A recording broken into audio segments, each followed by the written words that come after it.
আদ্যাপীঠ যাওয়ার পথে আমাদের এক্সপিরিয়েন্সটা যে এত বাজে হবে সেটা কখনো আশা করিনি। লেও ব্রাদার্স, আমরা আদ্যাপীঠ যাবো বলে বেরিয়েছিলাম, আর তার আগে তোমাদেরকে বলে রাখি আমরা যে স্টেশনটা এখন যাচ্ছি সেই স্টেশনটা খুব বাজেই ছিল।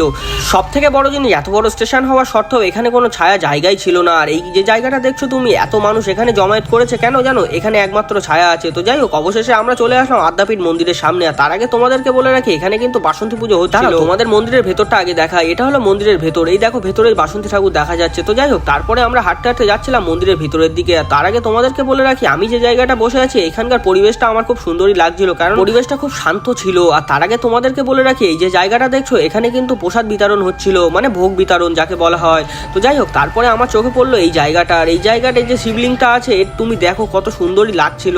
আর তার আগে তোমাদেরকে বলে রাখি মেন যে জায়গা আদ্যাপীঠ মন্দির, এই যে জায়গাটা দেখছো এর উপর দিয়ে উঠে এইখান থেকে মায়ের দর্শন নিতে হয়। যারা যারা এখানে এসেছো তারা অবশ্যই জানো, আর যারা যারা আসোনি তারা কমেন্ট করে আমাকে অবশ্যই জানাও যে তোমরা কবে আসছো।